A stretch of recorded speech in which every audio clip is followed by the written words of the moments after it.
fan of From Software games for quite a few years now. It all started with the Dark Souls series, and from there I've played all of their releases since. So after the incredible launch of Elden Ring, which finally really cemented them as one of the best developers in the industry, like many others, I was incredibly surprised that their next game would be an Armored Core title, reviving a franchise that had been dormant for years. So when I saw the announcement at last year's Game Awards, I didn't really know what Armored Core really was. Well, at least I was aware that From had worked on a mech franchise before, but that's about everything I knew. But just the idea that we would be getting all the incredible design, writing and aesthetics that From Software always delivers, now in a mech setting, made me extremely excited. And just like many others, in those few months that we spent waiting for the game's release, I started searching about what the Armored Core series really was. And I got really into it. I looked up the lore, the gameplay, the endings, the difference for each gens, and was instantly absorbed into those games. But I still didn't directly play any of them, as I was really wanting AC6 to be my first experience with the franchise. And now that the game has been out for a few weeks and we finally got our hands on it, I can safely say that Armored Core 6 is amazing. And that's what I want to talk about today. We can approach this video as kind of a review, a love letter, or maybe even an analysis on what makes this title so good. It will be separated on chapters that will each focus on a certain aspect of the game, and we'll see all the places that make up for this incredible experience and how it all beautifully comes together to give us what might be one of the best things From Software has ever put out. And we're going to start with something that will act kind of like a foundation for everything that we'll be talking about.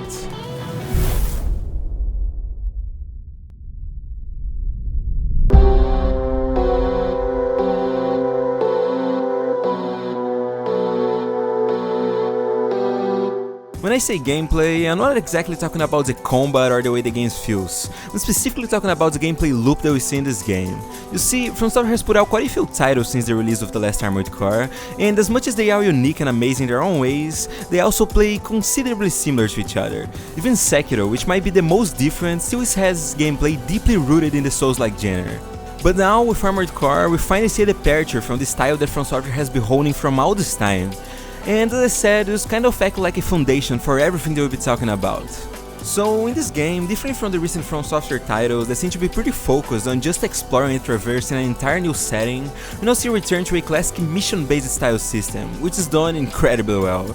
If you're not familiar with what I'll be talking about, it might seem a little weird, but in my opinion, it really reminded of how the gameplay loop works in the Ace Combat series. That might seem a little weird comparison, but honestly, it makes a lot of sense. So let me tell you in more detail how the system really works.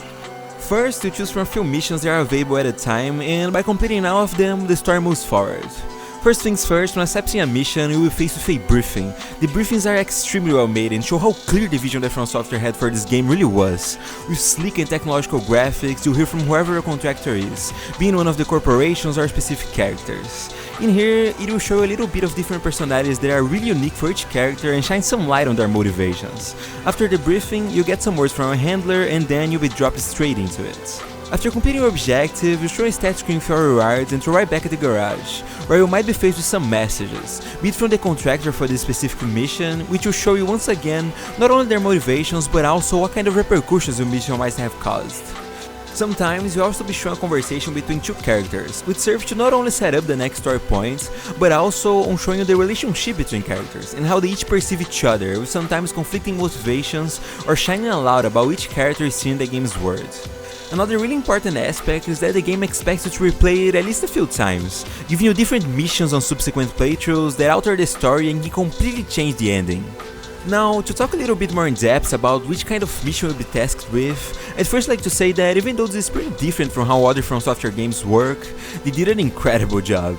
Missions might take anywhere from 5 to 15 minutes and are honestly pretty varied, ranging from more simple tasks like simply going somewhere and killing a specific enemy, to more interesting stuff like escorting a transport chopper, protecting a certain location from enemy waves, destroying Fury Storage tanks, and we even have stealth missions which took me completely off guard and really changed the way we play in a pretty unexpected way.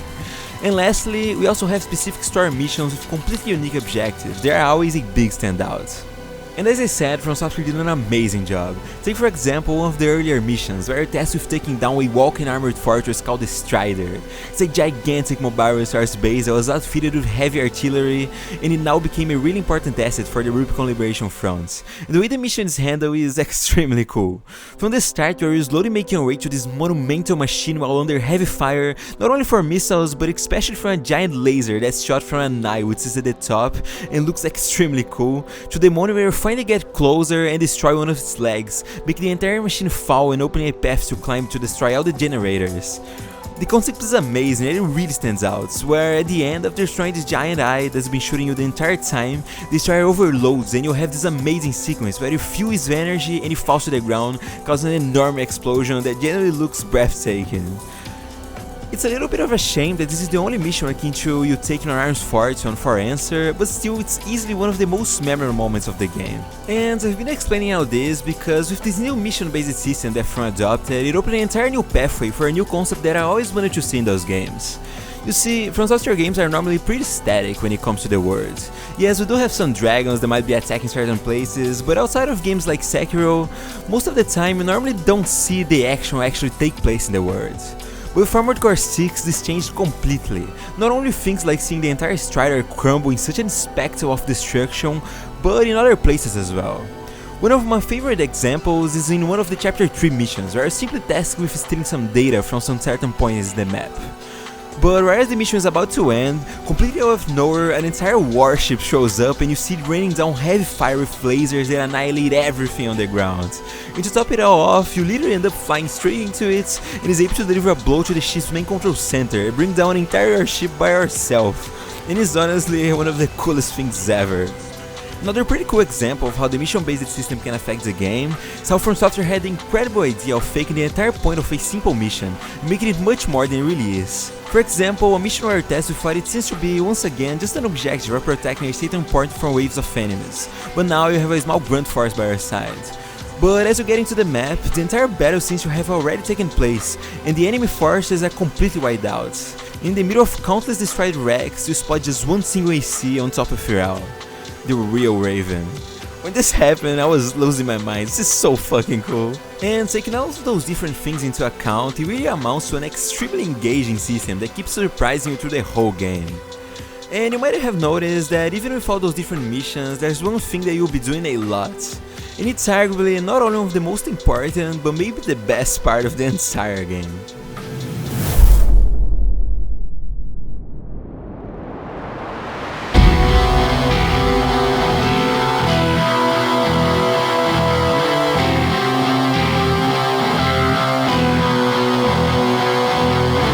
Armored Core 6 is in its entirety a full-on action game, and would it be an understatement to say that almost all of the mechanics have the same end goal, of in one way or another benefiting the combat system. It's in here where we once again see a big departure from the combat style that From Software loves and has been doing for so long. For starters, in AC6 we don't have the iframes in any way, which is already a really big change that will make not only the way you play different, but also the entire concept surrounding out of the enemy's attacks. Another extremely important thing that serves as the main core for the combat is the movement. In here we have complete freedom to move however we want, be using the quick boost to rapidly change directions or dodge attacks, the assault boost to instantly close big distance, be it for an enemy or just traversing the worlds, the complete control moving freely in the entire 3-dimensional space, be it circling enemies or flying over and around them. This makes so the combat becomes extremely dynamic and with almost endless possibilities. There's also the fact that now we can not only equip but also fire 4 weapons at the same time, giving an incredible number of different builds but also an outstanding firepower. Taking all of this into account, you can only imagine that the controls can get pretty convoluted. Having 2 types of dashes, all the freedom to move however you want, and also managing 4 individual weapons can get a little overwhelming at times. But it really helps on conveying the feeling that in this game, you're piloting an extremely advanced mech with an enormous amount of controls and a really high skill ceiling.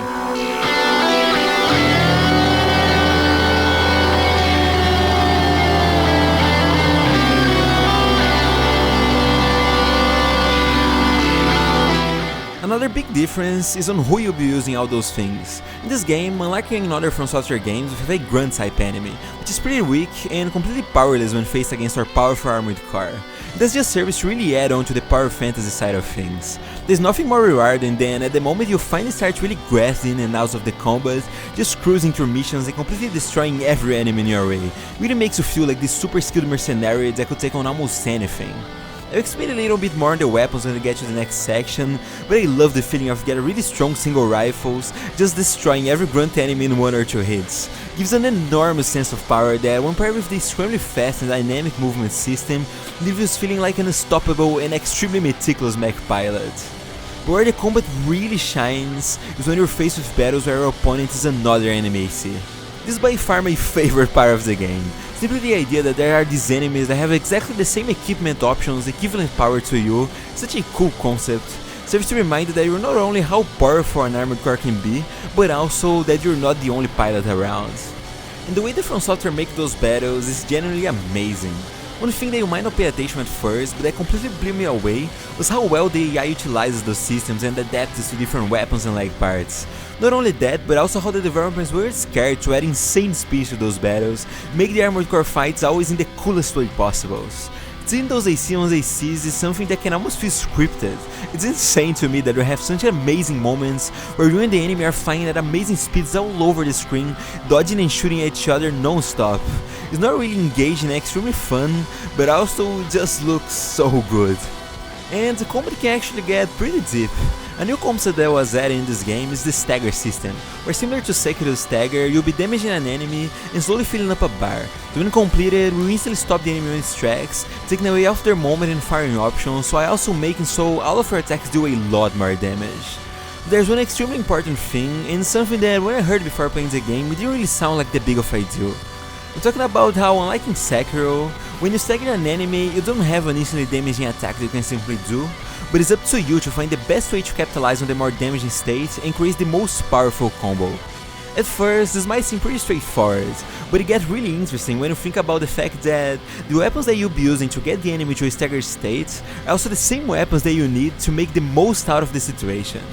To explain a little bit more in depth, the same weapon that will give you the most damage on hitting a staggering enemy is probably the most weapon that will build the stagger meter the most. And this system is incredible. It creates a really big choice for the player, posing questions as, should I use my cannon now and just quickly build up what's left of the meter? But by doing that would mean that when the enemy is staggered, your weapon will be on cooldown and you lose the chance to use your most powerful attack with the damaging buff. And managing all this can get pretty complicated. You think about it like this: when playing a Souls-like, you have to constantly keep your attention on your stamina bar so you can keep dodging and attacking. Now, on Armored Core, you can think it practically the same way. The difference being that now you have 5 entirely different stamina bars that are used and charged in completely different ways.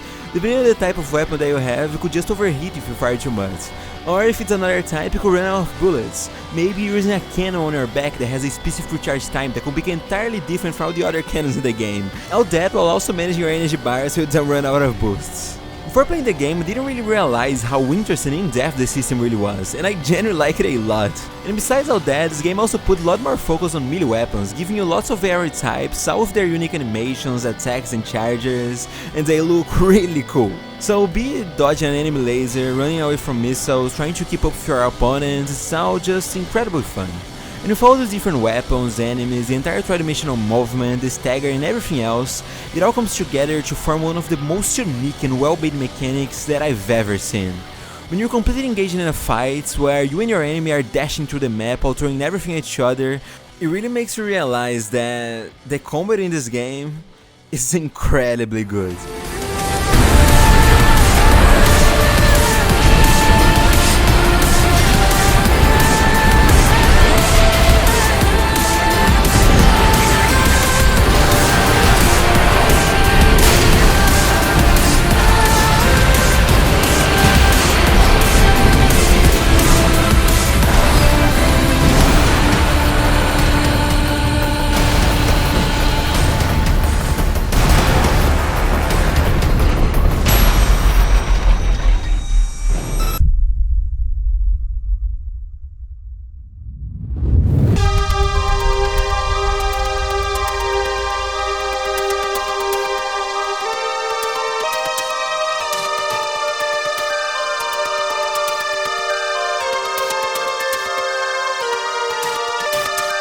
game, a lot of its gameplay take place in the action segments, but for every time you're outside of a fight, you'll probably be in the garage.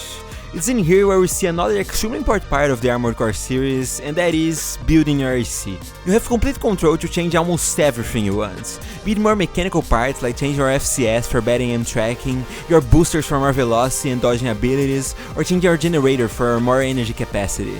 Besides that, you can also change all of the body parts on your mech, as your head for a better scan, your arms so you can carry heavier weapons, and your core, which determines a lot of your health status.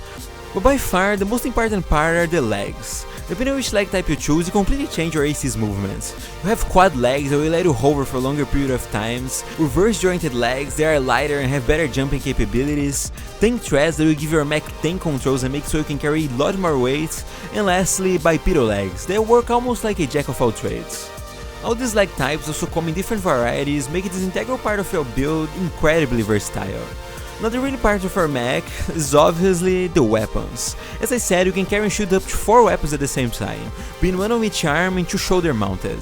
There's a lot of choices in here. For your hands you can carry machine guns, energy rifles, melee weapons, snipers, and so much more.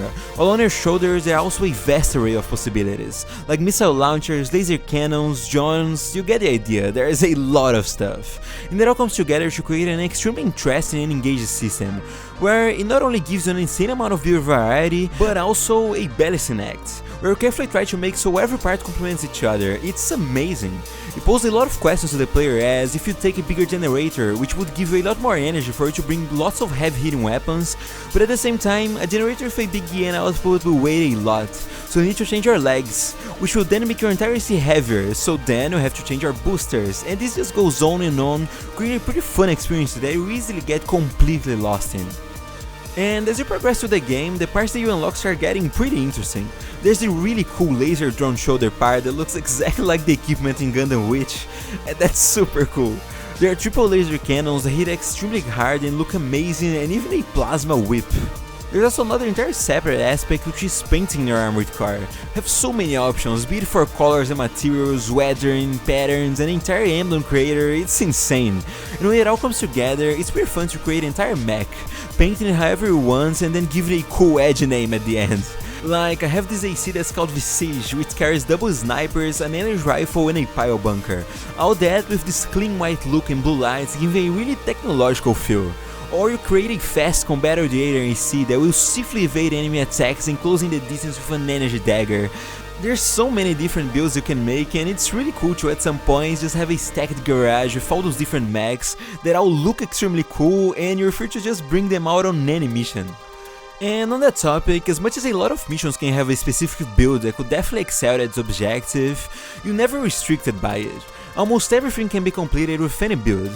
As I said, I really like having lots of different ACs just sitting in the garage, and I always try to build them not for any specific objective, but just around a general idea that could be applied to a lot of different scenarios. Not being forced to just change your entire playstyle is really great. And of course, you do have the incentive to create a build that could suit a certain situation, it's part of the fun. And even though it might not be impossible with your current build, you can definitely make it way easier. There's a really interesting Discord around this game where at the same time we have a lot of people saying it's too hard, another group is saying that it's too easy. But in the end, it's just like in any other From Software game. You can just build your AC with double Gatling guns, 2 back cannons and a set of tank tracks and completely trivialize almost everything. And that's fine. If you enjoy just stream rolling through everything, you can 100% just do that. Or maybe you like creating a lot of different ACs and just keep rotating through. Maybe you really like one type of AC and use it for the entire game. At the end of the day, it doesn't really matter. You can see it just as a difficult slider, and having different preference for how you want to play the game is really great. The only problem is that, as I said, we do have a lot of different parts and there's some really unique stuff. But still, even with all that, there were times where I did feel like we would have just a little bit more. For example, with all the hand weapons available, at the end of the day, we only have one sniper, which does feel a little disappointing, and it gets a little bit worse if you go into the leg parts. If you like bipedal legs, you have a lot of options, but if your playstyle is centered around quad legs, you have literally only 2 options. For tank treads, you only have 3. It's in some places like this where it can definitely get a little disappointing. Like, don't get me wrong, it's crazy how much variety we already have. But seeing all those different bipedal legs while being stuck with practically the same ones for different styles does make you wish for a little bit more. But still, I'm not saying that the assembly is bad in any way, it's more like a nitpick, or a way that could be even better, because creating your unique AC, having an insane amount of build possibilities is just extremely cool. Now, we've talked about the gameplay, the combat, the assembly, and with all that in mind, there's just something that I just wanted to quickly talk about.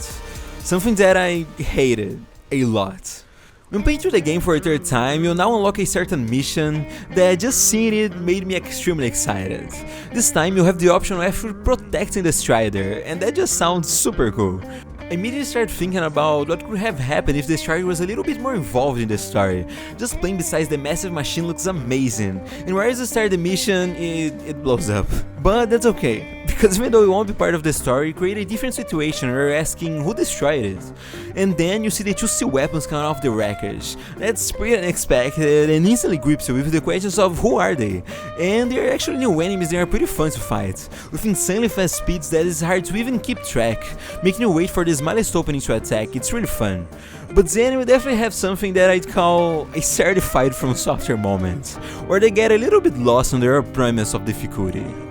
You see, after taking on those sea weapons, a new wave of enemies appear, and there are some later game mobs that can roll and run you over or burn you with a flamethrower, and there's a lot of them. Definitely gets pretty hard and I start struggling a little bit, but it's here where it gets pretty complicated.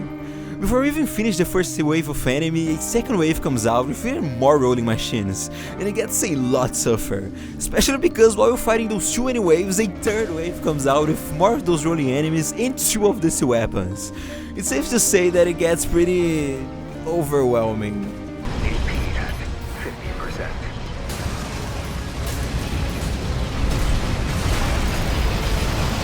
AP at 30%. But it's okay, this game is pretty important to be prepared and understand what you'll be facing. So maybe when I try... It's okay, it's not the end of the world. Another thing that's incredibly important is to not stick with only one build. So maybe I'll... It's okay, there's a lot of variety, so I could definitely try tackling this with some other AC that has a different... What the fuck? So yeah, this is probably the worst mission in the game by far.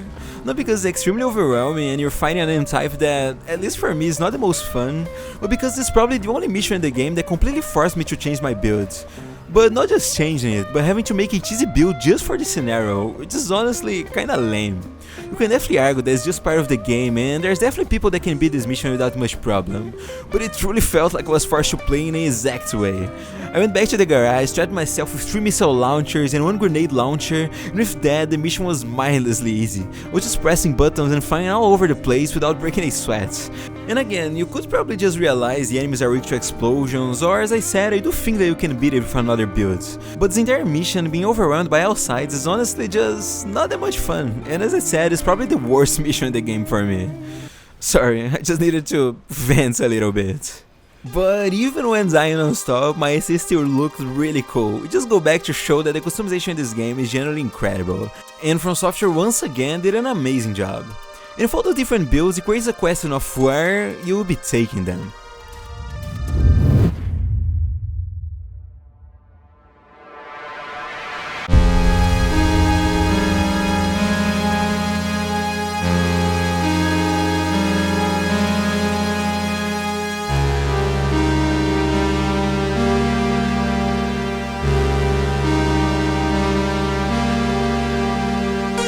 The game takes place in the planet of Rubicon 3, which was sealed off after the catastrophe of the fires of Phyllis. This world looks absolutely stunning and has many locations that are really well conceptualized. For most of the first act, you spend your time in the Belios region, and it has a pretty interesting look. You're always surrounded by snowy mountains while being shadowed by the giant grids on the distance. Most of its structure has a strong brutalist feel to it. Tones of grey completely dominate the color palette that, when paired with the white snow, makes for a really imposing look, which is extremely fitting for the tone of the game. Besides the cities, you'll also be visiting various military facilities that actually keep up with the imposing tone, but also add a lot of character to it, having more of a technological feeling. Something that's really interesting is that on some missions you do end up visiting places that you've been before, but sometimes you'll be there on a different moment of the day. Going back to the starting city, now completely covered under the moonlight, is pretty cool, it looks incredible. Another place that I will be visiting are the grids, and let me just say, the art direction in here is just amazing. Being those insanely large structures that almost seem to be going forever, it looks exactly like something straight out of the manga Blame. It's so fucking cool. And as I said, it's not only that everything looks amazing, but I also love the concepts behind some places. Take for example The Wall, a Rubicon Liberation Force occupied settlement that's simply a city built right beside a wall of a ridiculous size. Like really, if you stop to consider seeing this not as an AC but as a normal sized person, this thing is honestly absurd. And out that while an entire battle is taking place. And that's not all, because through the mission, you actually end up infiltrating the wall and traversing tight corridors that open up to those really big rooms. It's a pretty cool look. And as you reach the top, you even have the encounter of your last objective, and that is fighting the Juggernaut. I really like everything about this, it's such an insane concept. Another really cool place is at the end of chapter 2, where we're not only going back to the grids, but now we're actually going all the way to the top. Just the idea of being at the top of the grid entails, it's super interesting. Treat it as a place completely off limits. That's because in there, you're so high up that you're actually in the sight of all the PCA satellites that can effortlessly take you out. I love this concept so much, and it obviously looks amazing. It feels almost unending, all under the Rubicon burning skies. In the third chapter of the game, you'll be crossing the entire Alien Ocean and reaching the central ice field. It's a completely frozen place that's ruled by snow. In here, it still holds up some of that brutalist look we saw, but now it's also paired with a more technological and industrial feel. You'll be mostly making your way through different facilities like quarries and fuel bases, and they all look really good.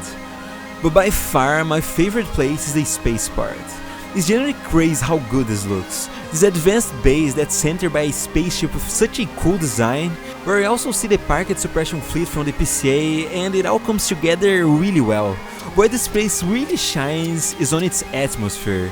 Seeing this beautiful contrast between the blue and the scorched Rubicon skies is just stunning. Coming here for the first time was completely blown away.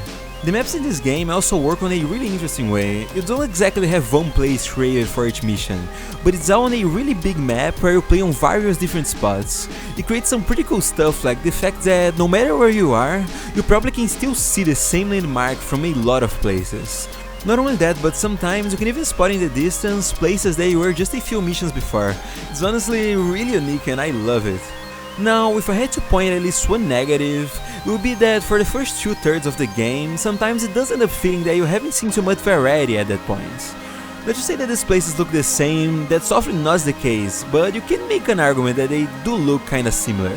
As for the majority of the game, you do spend time in military facilities completely surrounded by snow. And now, this isn't exactly true. As much as you do end up in similar places quite a lot, there's definitely a lot of standouts. The grids, the watch points, caves, and especially Xylem, which does look pretty cool as this advanced city filled with tall buildings from all sides. There were times where I definitely did feel like I wanted some more variety, but it kinda comes from a place of selfishly wanting even more than what we already have. But in the end, this doesn't really matter, because of one thing. In chapter 4, you spend the entire time slowly exploring the underground depths, which is a facility mostly comprised of tight corridors and tunnels, which we'll be slowly making our way through. I do think that from all the places we've been, it definitely ends up being the least interesting. It does still look pretty good, but at least for me, it didn't catch my attention like everything that came before. But it's when you finally get to the end of the depths that something really interesting happens. Because it's right here, in this last third of the game, where From Software finally shows us their true potential.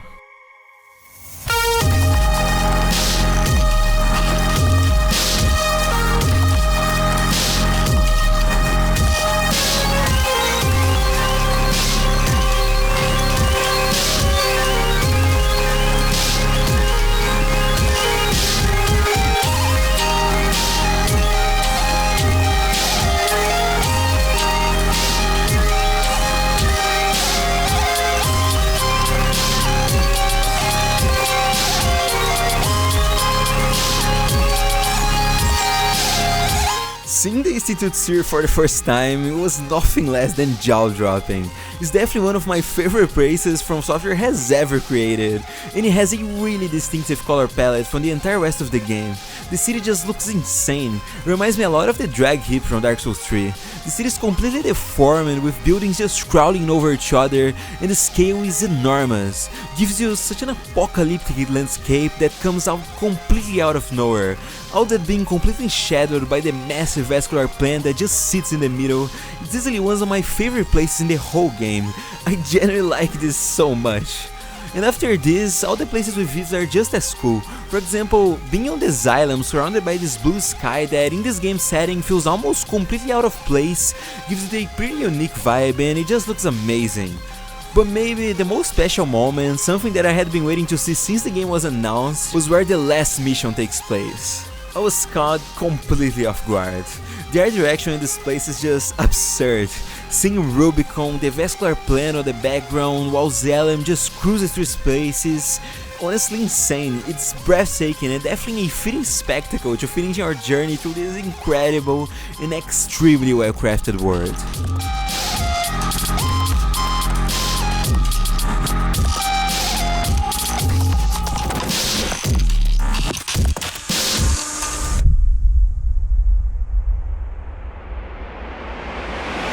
When this job is over, I'll tell you about the last of my friend's requests. Now I finally understand what Walter was thinking. Well, I guess a dog can't choose its master. Tough luck. I feel sorry for you, I really do. Let's see how far they can fly. On borrowed wings. This isn't an order, it's a legacy. Rubicon still needs me. So, buddy, who needs you? Make it through this alive. You're strong, a threat. Tell me, buddy, what drives you? The coral must be burned. 621. But still, I want you to give me a chance. Me, Walter, and our fallen friends. I want to burn the coral. There's no graver threat than power without purpose. Feed the fire. Your voices are so close now. Let the last cinders burn.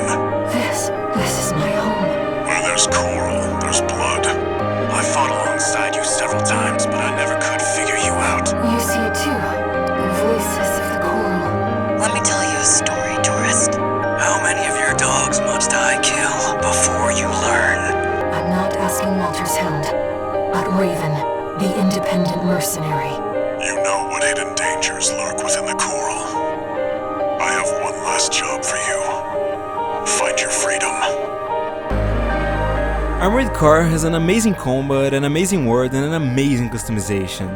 But in the end, my favorite part is probably the story. From Software narratives are always extremely well written and I do tend to like them a lot. But what's really interesting is that in this game, things seem to be handled a little different. Unlike in the other titles where the story can almost feel hidden, in here we have an approach much more akin to how they present things in Sekiro. It's much more straightforward and told in a pretty clear way. Of course, we still have lots of stuff to dig through, be it on fighting data logs or even just reading the arena descriptions. But before we dig into the story itself, there's something that I want to talk about, which is something that I think From Software did extremely well, and that's all of the set pieces that I will be going through to the story. For example, a little after the start of the game, at the end of chapter 2, I just love the entire idea that the way you cross the alien ocean is through a cargo launcher. Having you just be sent flying from this massive mechanism is just insane. The way the scene is directed, from the specific shots to the sound design, is generally amazing. There's a lot of really cool stuff like this, the jaw-dropping moment of seeing the entire PCA fleet for the first time, or in finally seeing the true form of Xylem is all just handled extremely well. And the presentation is always amazing, I really like it. But going back to the specifics of the story, something that's pretty cool about this game is how it's extremely character focused, and the cast is just incredible. Everyone is super unique and written really well, and it's all beautifully brought together by an amazing voice acting work. The performers sound just like something out of an anime, and it's just so good. Take Iguazu for example, he's super interesting, holding an enormous grudge against 61, now he's dealing with an inferiority complex that slowly consumes him as he falls more and more. It's really engaging to follow and makes for some pretty unique situations. We also have Carla, which is introduced as kind of an antagonist from a different faction, but as I keep playing, you slowly start to realize just how big a part of the story she'll really play. Like finding things that all point to her being the assistant number 2 from the Rubicon Research Institute. And there's her relationship with Chatty, who is also a pretty good character, and learning about them is just so much fun. Every time Carla is on screen, she has such a gripping performance, always acting in a cynical way, which just makes her pay off for the serial moments that much cooler. It's really good. Another character that I absolutely adore is Nail. In a game where everyone seems to be ridden with layers upon layers, where their intentions are always completely shrouded by doubt, it's really unexpected to just have a character that's literally a textbook villain. He's filled with charisma, be it from the way he presents himself, to his amazing voice work that's always sounding extremely pretentious. I love it. There's this really cool moment where you finally beat him, and what he says is just so in character, it's such a good final point that really complete his personality.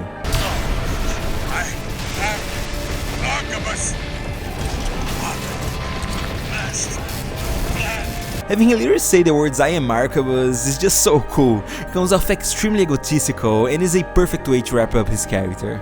You also have Rusty, who might as well just be the embodiment of the word cool. From his motivations to the way he carries himself, and even the way he addresses you by always calling you buddy, it's just such a breath of fresh air in this world that has been antagonizing you at every moment.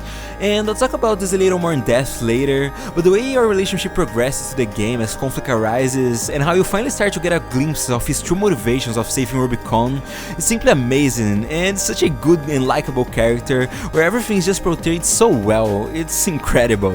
We can't talk about everyone, but this game just has so many good characters, and they're always written really well. From Michigan, who commands the Red Guns, to all members of Branch, it's honestly really impressive just how many characters that have so much personality you end up encountering. You might have noticed that there are some pretty important characters that I still haven't talked about, and that's because this game's story is not only good because of its cast, but another thing that's simply amazing are the endings.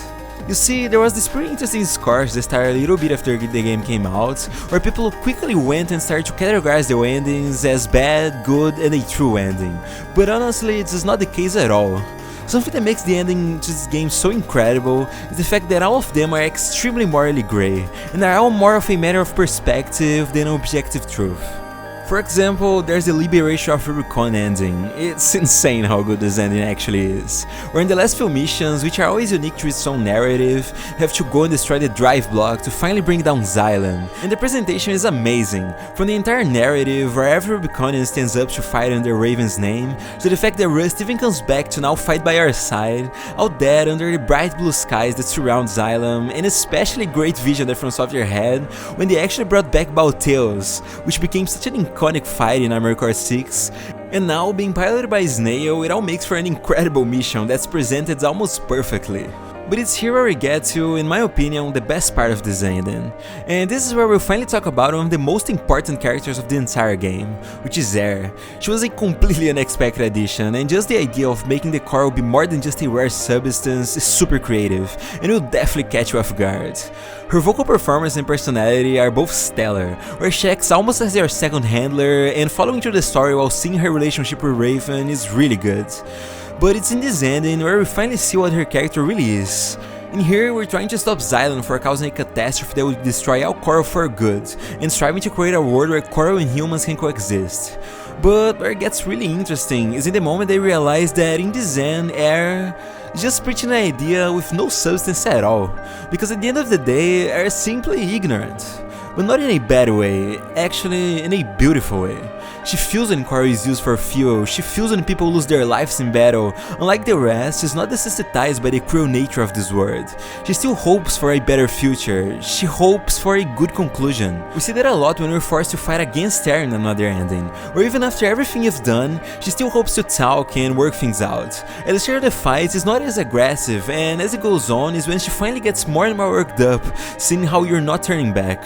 But still, even after all you did in her last moments, she stretches her arm to you, and for one last time, she says, Raven, I still believe our shared dream.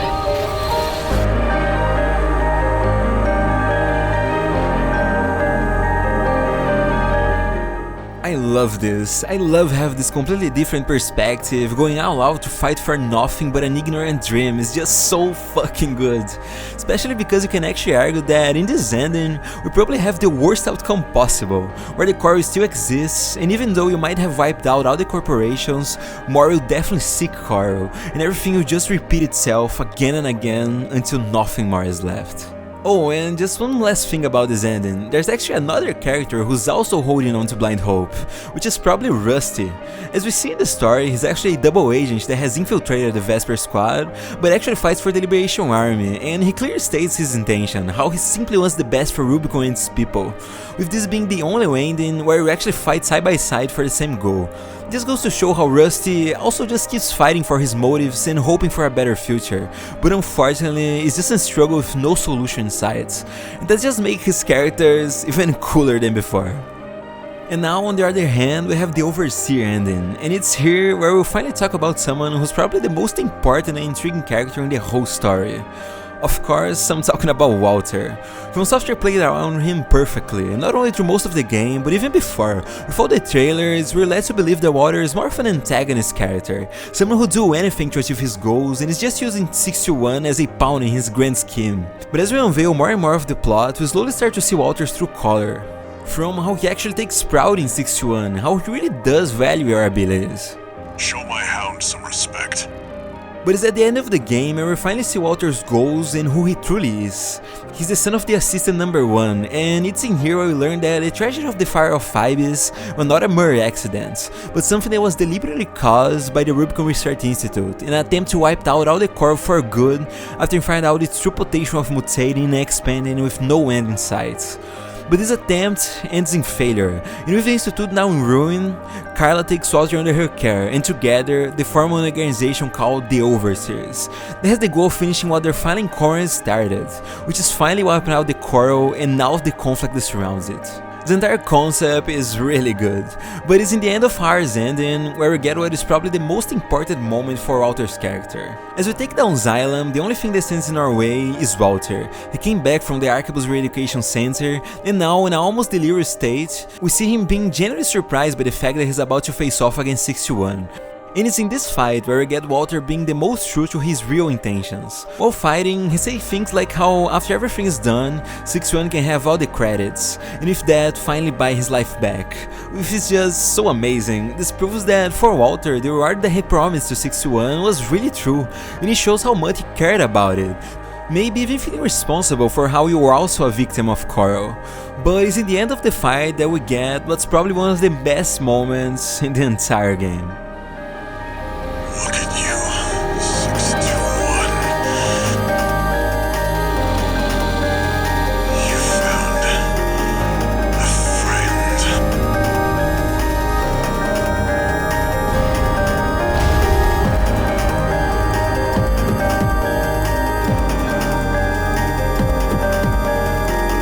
This is insane.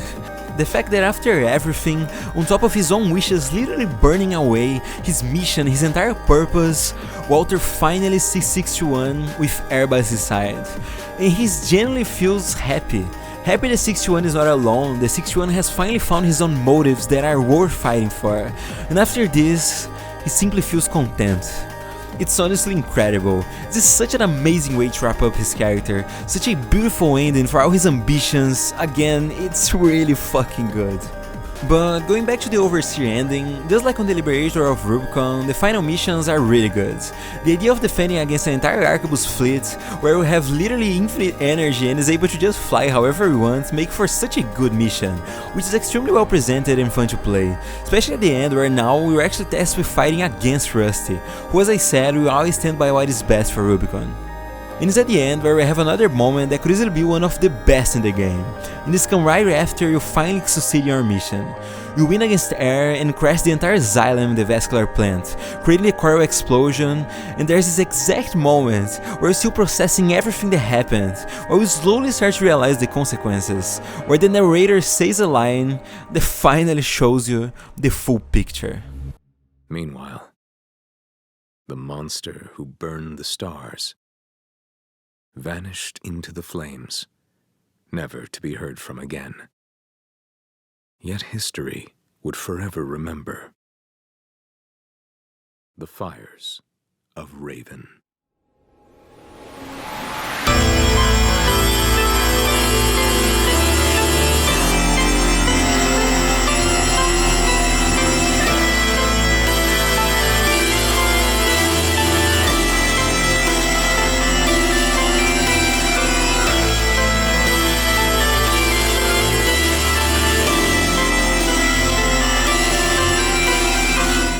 When he says the words Fire of Raven, I completely lost my mind.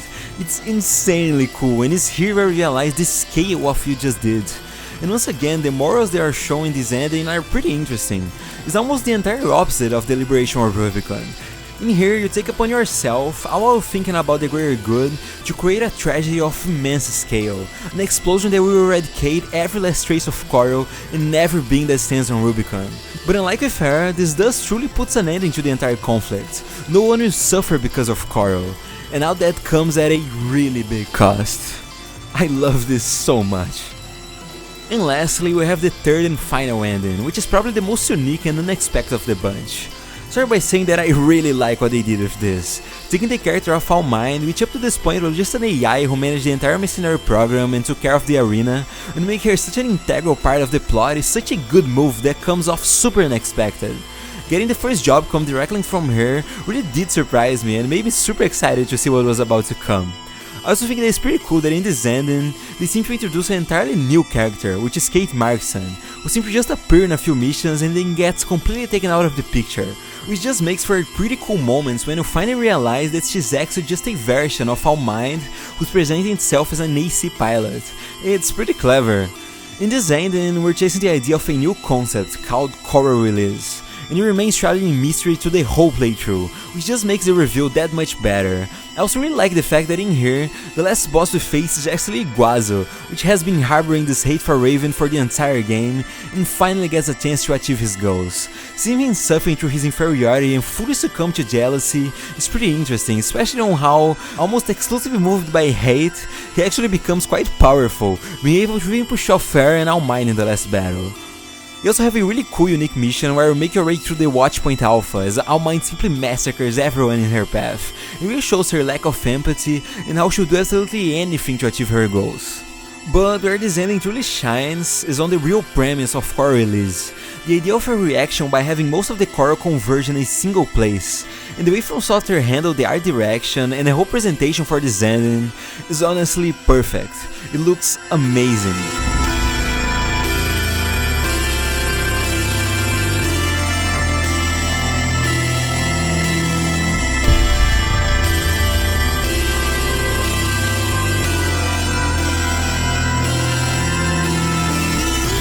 And the final cutscene is insanely good.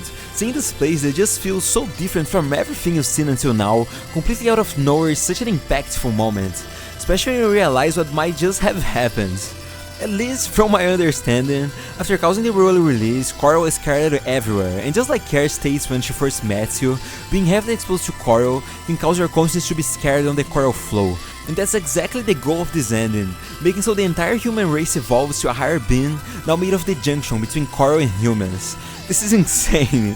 At the last shot, we see what probably is most of the characters from the game now being one with their own ACs. It does seem that, by the logic, all of the people who lost their life still managed to take part in the release, and Nair is still with us, so that would honestly make for this to be arguably the better outcome. At least, not for the fact that the last thing we see is Air saying the words "Main System Activate Combat Mode," which means that there's still a reason to keep fighting. And maybe the reason is the fact that not all of humanity took part in the Coral release, so now we'll probably just wage a war to subjugate every last human, and make them ascend to this higher being so the entire race can finally evolve. Once again, From Software just can't miss. This is amazing. And now we'll be going to the last thing that we'll need to cover. And that's something that's been a staple for From Software games for a long time.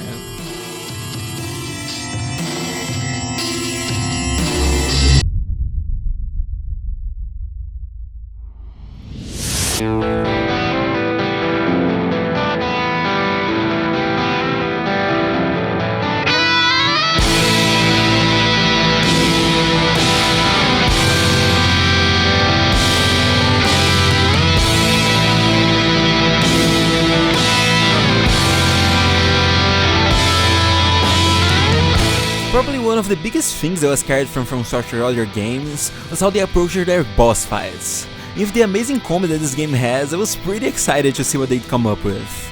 And after playing it, I can safely say that the bosses in this game are really good. Well, at least for the most part.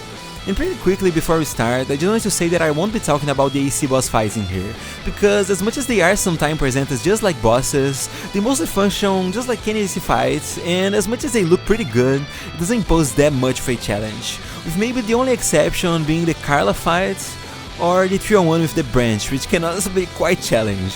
Right at the start, you'll face off against two bosses that are kinda similar, being the PCA helicopter and the Juggernaut at the top of the wall. Just like expected, From Software did an amazing job with the designs, and they look ridiculously cool. But their similarity is the fact that both of them are way more on the easier side.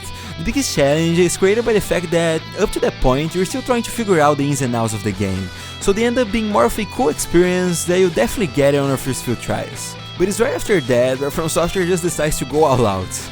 And at the end of the first chapter, we easily get one of the best boss fights in the entire game. Of course, I'm talking about Balteos.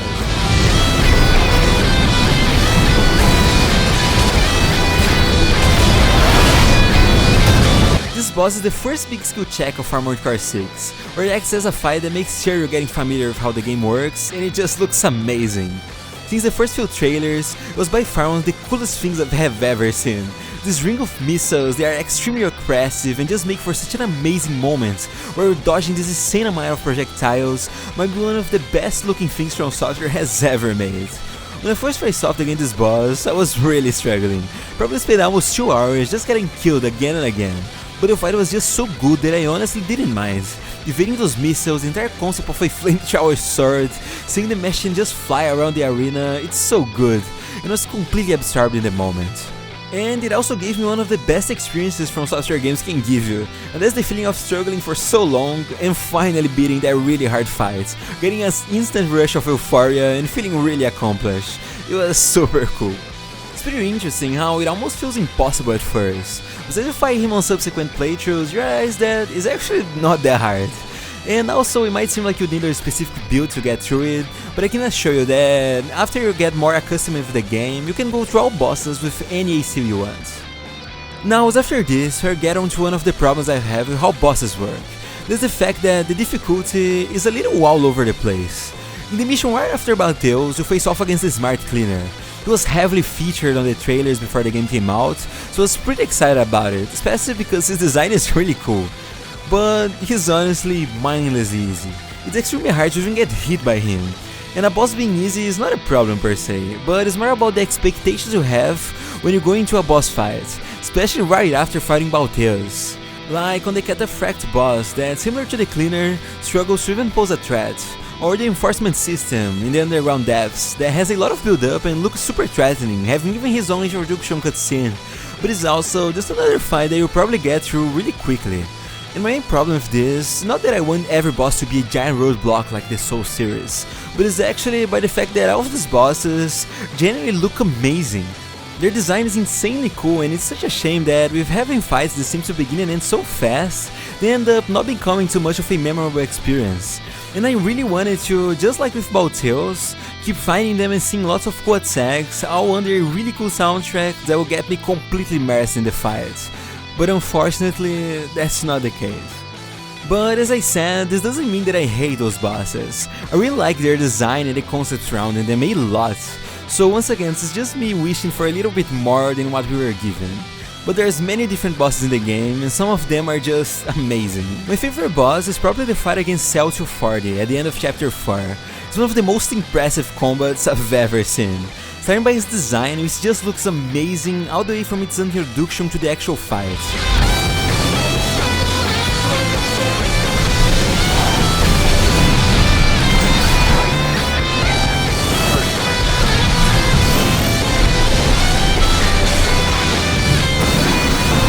Something that I think is really cool is the fact that this boss probably can't exist outside of Armored Core 6 and its combat. Let me explain. I feel like it takes a lot of courage for the developments to actually create a boss like this. The fact that at every moment you're being shot at non-stop by lasers, while at the same time the boss is just moving at insane speeds, making it hard to even land a hit, it's completely crazy. But when paired with how your AC can also move at insane speeds and keep dodging non-stop, it all makes for this incredible visual that might as well be my favorite presentation from any boss From Software has ever made. I genuinely love everything about it. It has a vast amount of unique attacks that all look beautiful and are not only extremely well choreographed, but also super fun to dodge, which makes you feel like you're really taking part in all the absurdity that surrounds its fights. It even has a second phase with even more powerful and cooler attacks. It's incredible. But there's another boss who does get really close to the #1 spot.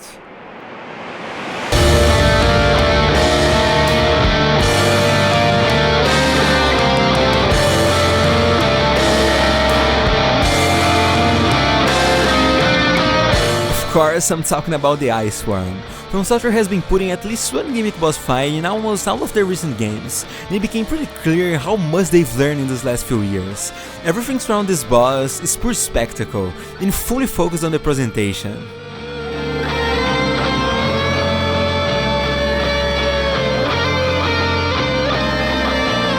It all begins a few missions back when you go on a request from Carla to take control of this giant energy cannon that she had been secretly working on. It's massive and looks so goddamn cool, but it definitely doesn't stop there. The first time when you're watching the briefing, there's this exact moments where you realize that in this mission, you have literally every main character of the game fighting together, and the amount of hype this creates, it's insane. From hearing the interactions to actually seeing everyone being assigned to their specific tasks, it's just so cool, and it all culminates into a battle that's handled amazingly. Actually seeing everyone in the map all fighting against this giant machine that's animated incredibly well just looks ridiculously good. And it's a gimmick boss, which means that it doesn't really pose too much of a threat, but it's completely focused on creating a spectacle, and they go about it really well. Seeing not only completely destroy everything at the arena, but also shooting missiles and drones in your direction creates an enormous sense of scale that instantly immerses you. But it's at the end of the fight that we have one of the best moments, not only in this game, but that I've ever seen in general. And I'm talking about the last shot that finally finishes the worm. And the way From Software directed this scene is flawless, and it all works just to make an incredible sequence. 90. All emergency valves closed. Disabling limiter. 100. 110. 115. Relocating and maximum output.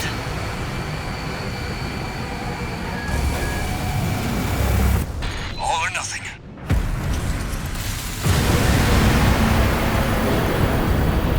Target's coral shield has been wiped out. It's so good. Everything for the entire build-up where you're seeing the light in the distance getting brighter and brighter, Rusty telling you about turning off the limiters, and as he charges his shot, his voice gets more and more distorted from the sheer energy that's gathering. And as the music and the sound builds up more and more, the moment where they'll finally take the shots, everything goes completely silent, as you hear only Rusty's voice, and right after that, we see the impact. The sound design is just ridiculous in this scene. Besides to have the sound of the impact having a delay from the visions, it's such a good choice. It makes it sound extremely powerful. I just love the scene so much. It's easily one of the coolest things I've ever seen. Get clear, it's gonna blow!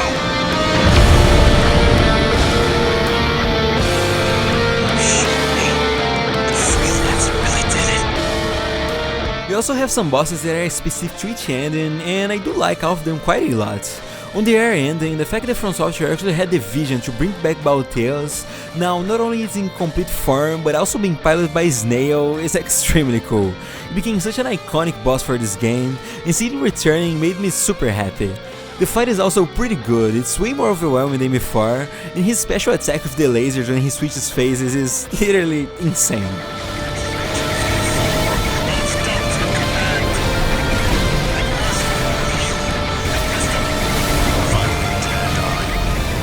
You also have the air fight, which is done amazingly. At every stage, it's building more and more tension, and the fight gets increasingly faster.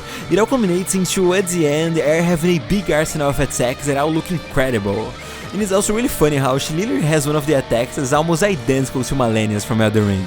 And lastly, we have the fight on the third ending against Iguazu and All Might. It creates a lot of tension having 3 whole different phases and just so many good ideas. Being able to finally fight alongside Air is incredible. This is one of the coolest fights in the game, where there's so much happening with both of you facing off against Iguazu, who has 2 giant laser shooting drones. It all just makes for an incredible visuals in really tense but fun fights.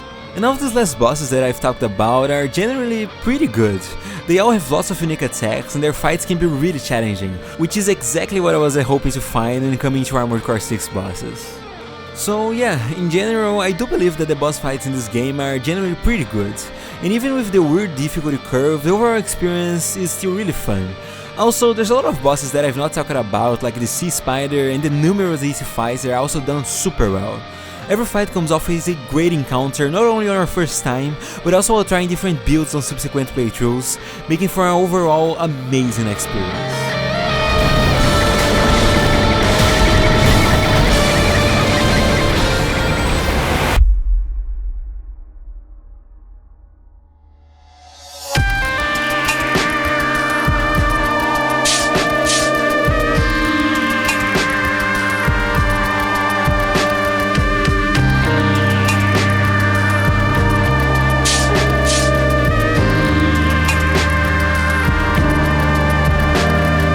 At the end of the day, I went into Armored Core 6 with really high expectations and still left happily surprised. We have an engaging gameplay loop that has you going in and out of battles in the blink of an eye, a combat system that's not only unique but also extremely fun, all the while somehow looking exactly like a fast-paced mecha fight should, leaving you feeling not only super immersed, but also feeling just how a badass AC pilot should. We have a customization system that gives you an unbelievable amount of combinations, letting you shape your style with as much freedom as you can get, be it from weapons and movement all the way to your looks. We once again have a world that was meticulously crafted by the hands of From Software, which just by itself is able to tell numerous stories and create landscapes of sizes that are almost hard to grasp. It also gave one of the best video game narratives I've ever seen, something that I honestly wasn't really expecting. The sheer amount of incredible characters, all with their own unique backgrounds and aspirations, the different factions that seem to clash at every given opportunity, the set pieces that are masterfully done and always manage to fully give you that feeling of seeing incredible cool sci-fi motifs being utilized in incredible ways, all accompanied by boss fights that, when not offering a challenge, still manage to leave you impressed by their cool and creative designs, or amazing moments that will easily take your breath away. After playing through the entire game, I quickly realized that it's probably one of my favorite gaming experiences of all time. It's generally a lot of fun, slowly starting to understand and get completely lost in so many different and unique mechanics, seeing how those things like movement and combat, which seemed so hard to grasp at the beginning, are now pretty natural to pull off. It's such a good feeling. And I think that even with a few hiccups here and there, I can safely say that after my time of the game, one thing became extremely clear. And that's the fact that Armored Core 6 is amazing.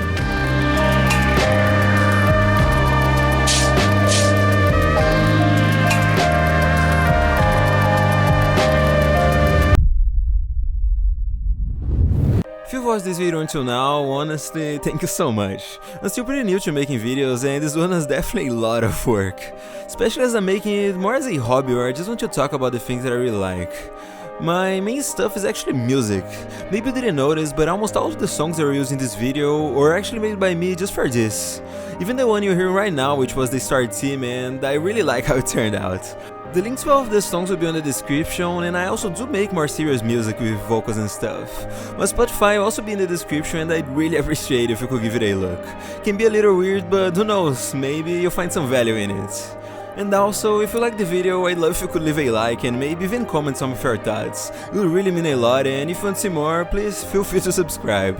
And that's about it. Again, thank you so much for watching, and hopefully I'll see you next time.